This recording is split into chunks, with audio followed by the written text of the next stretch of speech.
Panda Nababan ungkap sudah saatnya Megawati mengundurkan diri jadi ketum PDIP. Dalam pandangannya, sang adik menilai jika presiden kelima itu adalah biang keladi permasalahan yang terjadi dalam pemerintahan. Kalau tadi dikatakan, wah Mas Ganjar tidak legowo, enggak saya legowo. Tapi bersikap kritis boleh dong. Langkah ini perlu dipertimbangkan demi kesehatan dan stamina Megawati, mengingat usianya yang semakin bertambah dan beban yang semakin berat dalam memimpin partai. Karir politik Rahmawati baru dimulai beberapa saat setelah tumbangnya rezim Soeharto. Saya bisa maklum, sakit memang kalau kala itu sakit. Apalagi ada kata-kata sesumbar dari Ibu Mega. Ayo totoan, kalau cowok ini medsos cocot mung, banyak keluar cocot, gosok.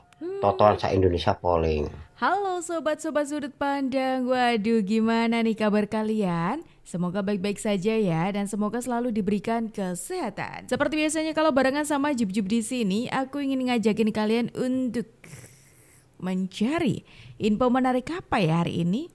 Kayaknya aku kasih clue kali ya. Clue-nya itu ada soal PDIP, terus ada kursi ketum, ada masa depan PDIP. Wah, menarik nih. Yuk langsung aja kita tonton videonya berikut ini. Panda Nababan ungkap sudah saatnya Megawati mengundurkan diri jadi ketum PDIP. Politikus senior Panda Nababan menyatakan bahwa sudah saatnya Megawati Soekarnoputri mundur dari posisinya sebagai Ketua Umum Partai Demokrasi Indonesia Perjuangan, PDIP.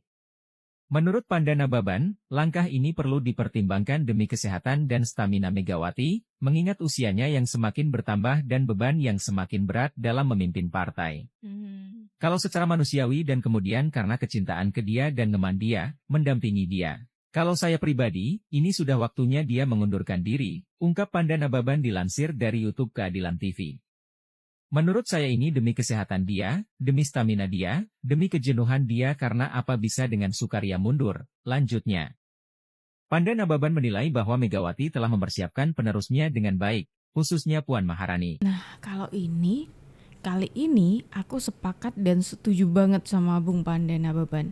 Kenapa? Karena udah dari lama sih aku gimana yang lihat Bu Mega tuh kasihan gitu. Kasihan tuh bukan karena yang apa-apa gitu, maksudnya kasihan karena Ibu Mega kan udah sepuh ya kan, sudah punya cicit ya.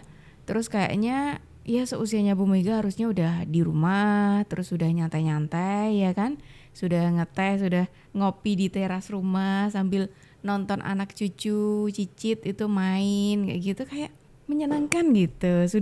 Sudah waktunya merasakan hasilnya dari kerja kerasnya selama ini gitu kalau menurutku.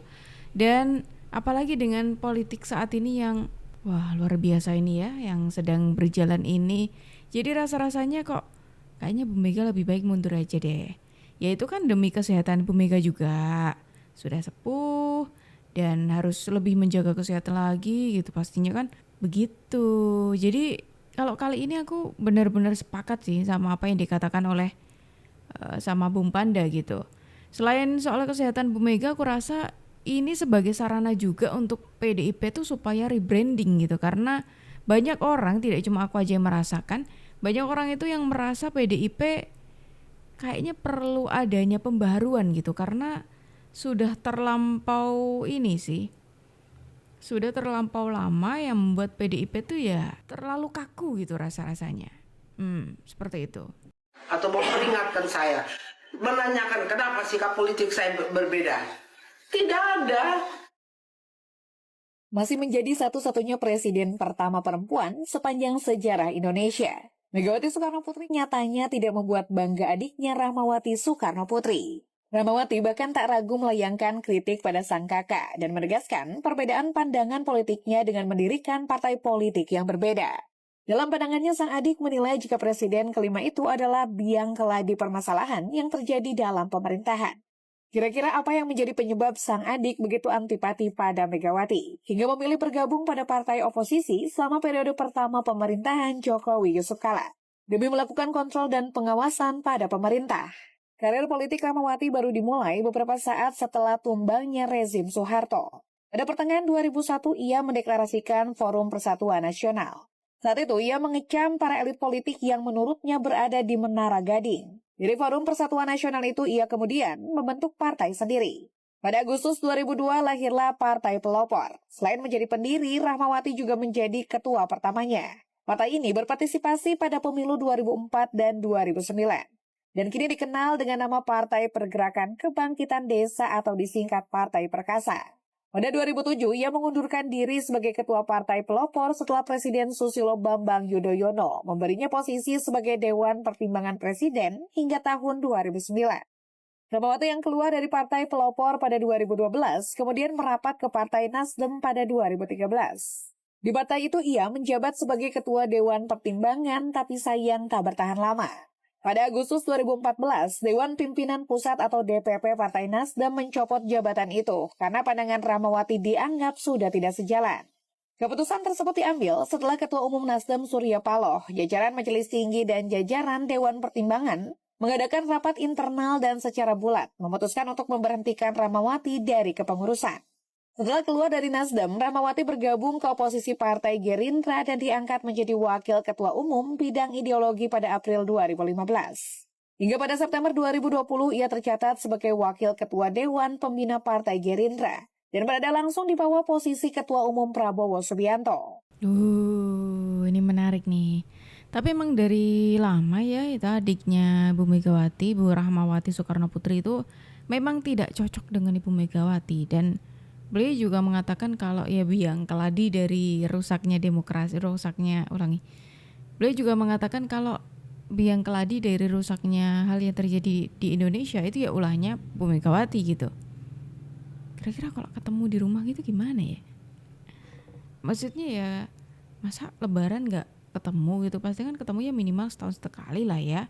Kalau tadi dikatakan, wah Mas Ganjar tidak legowo, enggak saya legowo. Tapi bersikap kritis boleh dong. Tidak bergabung di pemerintahan nggak apa-apa kan? Nanti menyehatkan kok. Kami nggak akan mengganggu. Gangguan kami itu mengingatkan apakah Anda melanggar konstitusi atau undang-undang atau tidak itu, atau melanggar janji politik atau tidak. Hanya itu aja.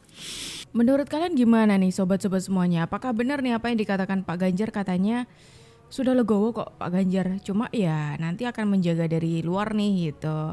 Akan ya ibaratnya oposisinya kan jadi sehat lah gitu.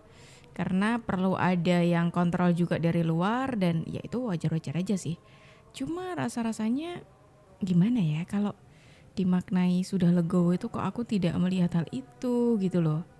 Kalian gimana melihat hal itu apa enggak sobat-sobat semuanya? Tulis di kolom komentar ya. Saya bisa maklum, sakit memang kalau kala itu. Sakit. Apalagi ada kata-kata sesumbar dari Ibu Mega. Bahwa dia ada pernah waktu kampanye Ganjar di GBK, dia bilang, kita harus lawan, kita harus kalahkan mereka dalam satu putaran. Dan hasilnya bukan kalah. Ganjar Mahfud menang urutan buncit. 16%. Lowbat handphone itu katakan sekarang istilah handphone gue Ganjar nih. Lowbat bang. Jadi memang itu sakit bang. Sakit memang ya harus dibawa ke psikolog sih kalau kayak gitu.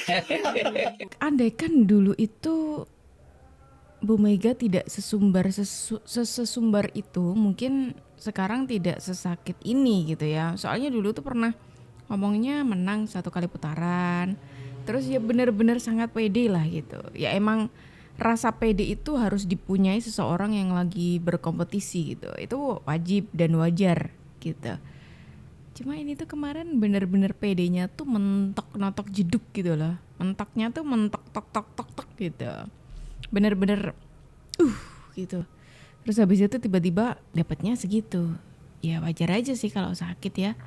Maksudnya rasa sakitnya tuh sakit banget gitu loh. Karena sudah terlanjur ini berharap kalau menang tapi ternyata gitu.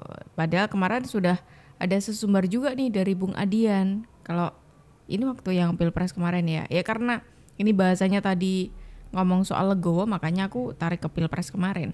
Itu Bung Adian sebelum hari H Pilpres ya, pencoblosan, itu sempat ngomong sama Pak Ganjar, katanya Pak Ganjar kayaknya sudah waktunya buat just deh, buat nanti dibuat pelantikan gitu. Berarti kan itu udah menandakan kayak PDIP itu bener-bener yakin 100% kalau nanti yang menang Pak Ganjar gitu. Ya emang bener apa kata pepatah, semua yang berlebihan itu tidak baik. Secukupnya saja kawan-kawan, sobat-sobatku. Lagi kan konyol, kowe iki jek ngefle kabeh, jek mabuk kabeh urung sadar. Nah, iki tang turu nonton TikTok ono sing ngomong sing pencinta Pak Jokowi durung sadar. Ngene lho, Cuk. Aku kon pernah ngomong kon Jawa Tengah, aku wong Jawa Tengah. Kon kuning medsos tok sing keluar-keluar cocotmu. Aku yo tonton wajahku, aku wong Tegal Mlimih Mati Harjo tuh alamatku Jawa Tengah. Lek Lamongan Sarirejo yo Gempol Bayung. Kalimantan kene Kuaro. Ayo totoan, kalau cowok ini medsos tok cocotmu iku. Banyak cok keluar-keluar cocot. Bosok. Totoan sa Indonesia polling. Lek banyak yang suka Pak Jokowi tak pongori cocotmu. Terus sing akeh cocotmu grombolani wong PDI. Pongori aku cok. Enggak teli. Menarik sekali ketika sakit hatinya tuh terlalu dalam ya, sampai ke bawah terus gitu. Langsung deh disadarkan oleh seorang ya, Pak Sutiono namanya, yang menyadarkan hal yang seharusnya memang disadari gitu. Kalau sudah kalah ya sudah, jangan kok menjelek-jelekkan terus ya. Diterima, katanya tadi udah legowo, harus diterima gitu ya. Gimana nih kalau menurut pendapat dari kawan-kawanku, sobat-sobatku semuanya mengenai video kita hari ini? Yuk tulis di kolom komentar ya. Dan sobat-sobat semuanya, terima kasih banyak karena sudah menemani aku dari awal sampai akhir. Tapi sayangnya kita harus akhiri dulu sampai di sini. Tenang aja karena besok insya Allah kita ketemu lagi. Jadi jangan lupa diklik tombol subscribe-nya supaya kalian tidak ketinggalan info terbaru dari kita. Aku Jub pamit undur diri dulu. Sampai jumpa dan terima kasih.